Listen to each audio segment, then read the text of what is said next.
Okay, so on this section of let's talk about it, I'm gonna talk to you guys about some things that go on, outside of singing or rapping or whatever the case may be, whatever you do, whatever your gift is. It seems like as soon as you start to really just do it and persevere and find out what it is that makes you tick and make you say, yes, I'm gonna do this, I'm gonna get up in the morning, I'm gonna do this. It's like you sit there and you prep, you get your hair done, your makeup right, you get your song together, and you're all excited. And then right after that, you have the devil. I'm just going to say who it is because we won't identify. You have him come and try to steal your joy right before you about to go do it. Something always happens. Like, for example, you've gotten ready, you finna go out the door, but right before you go out the door to have a good thing, whatever that is, you get that phone call like, somebody with some stuff, with some drama, with something negative. And it's like, that's how he moves, that's how he operates. When you're able to identify, the problem in the situation, you should always also be able to identify the problem solver. For me, that problem solver is Christ. That's Jesus on the main line telling what you want. And it's like, I know that some people don't believe, and that's okay. But it still says every knee shall bow and every tongue shall confess. So you might as well, instead of listening to, some pastor,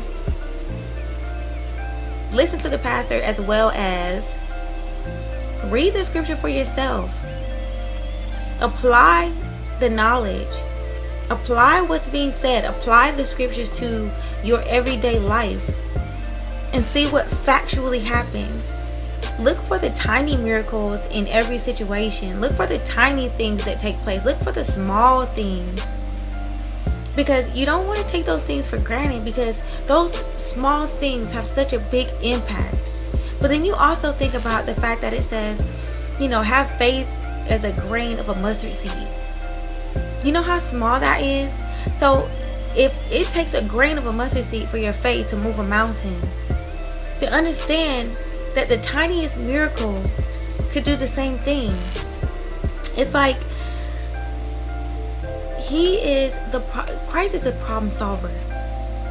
You have everything against you but God, but Christ. Everything else is questionable. And I know I've said this so many times, but everything else is questionable. You have the watchers, you have the talkers, you have the naysayers, but the only thing that is guaranteed to be true is His word. You have those people that are always going to try to stop you, are always going to try to steal your joy, always. But that's how you identify the unrighteous. And if you know that, you know they're unrighteous, you know that they're doing things to be utilized by the devil, then it's like, don't even pay attention. It's like, okay, the Lord rebuke you, and that's it. That's it. You don't allow your joy to be stolen, because when you store your treasures up in heaven, it's like, who can steal your joy? You can't steal something that you didn't give to me. You can't take that from me. You can't take my peace. You can't take my joy. You can't take my love. So you really don't matter. That's why when I wrote Emotional Cheater, it was like, either way, if somebody talks to me or not, I don't care. Because Christ is always going to be there for me. He's always going to be with me. He's always going to stay with me. He said, I will not leave you nor forsake you.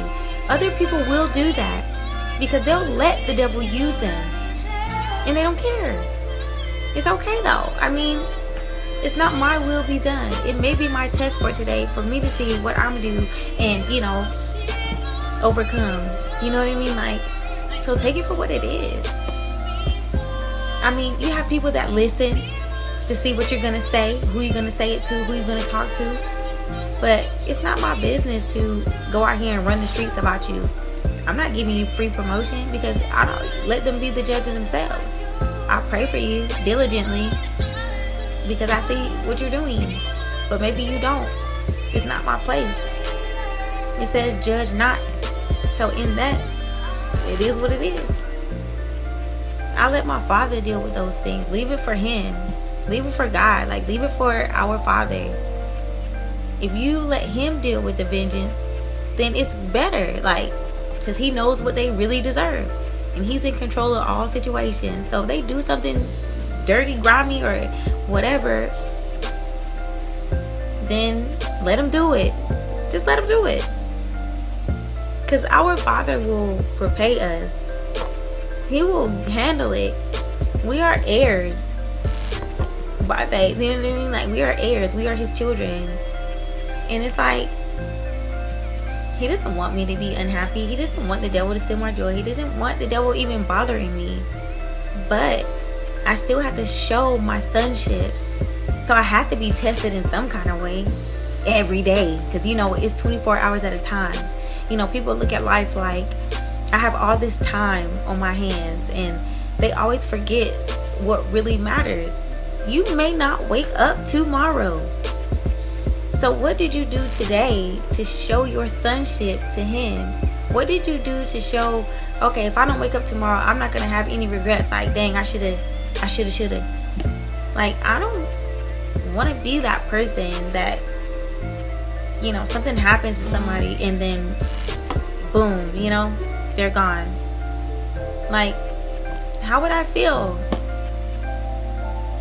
Like, I had that, you know, in the past where, you know, I made mistakes or I felt like I should have did things differently. But thank the Lord, I was able to go back to those people and just say, you know what, in this situation, this is what should have happened. And I played my part in it. And this is, you know what I mean? Like, in that way. So each person that, you know, I was able to go back to and talk to, whatever, like, I asked them for that forgiveness. Because when you realize the errors of your ways, you should go back and say that. You know what I mean? Just because. And I did that, you know. It was like the Lord moved every person, you know, in my space that I got a chance to say, you know what, I had my part in this too. I'm sorry. Some people forgave and some people didn't. There's some people who was like, no, I don't forgive you. But the scripture tells us, forgive others and, you know, you'll be forgiven. You know what I mean? Like, you have to forgive. So if you're not being forgiving, then he's not going to forgive you. So it's like, whose forgiveness matters more? I've had people say, no, I don't forgive you. But it's like, because I think it's more so because they were like really heartbroken. Like, you know, and I mean this like guys, you know, like, but if I left you or I stopped dealing with you on certain levels for a reason, it's like, I don't regret that, because I know who I am and I know my worth and I take value in that. Like, I am a child of God, literally, not figuratively, not imaginatively, not I'm pretending. Like, no. I know that and I believe that wholeheartedly. Like, our history tells us who we are. But a lot of people don't even know our history. And if you really crack this Bible open and read it and started to do the history and the research, you would know. But it still even tells us in the scriptures, like, you are heirs of righteousness. Heirs meaning sons and daughters. Only people that get heir, you know, or is considered an heir is a child. And if we're his heirs, and Christ told us to pray, our Father, what does that mean? Like, he told us we could do the same things and greater. So,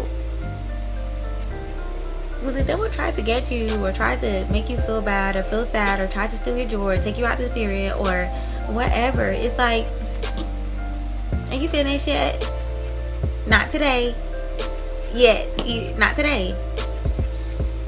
I'm gonna pray about this. I'm gonna talk to my brother about it. I'm gonna talk to my father about it, and they're gonna do something, because they're gonna say, don't mess with my sister, don't mess with the people that I love, don't mess with my daughter, because you know you ain't right.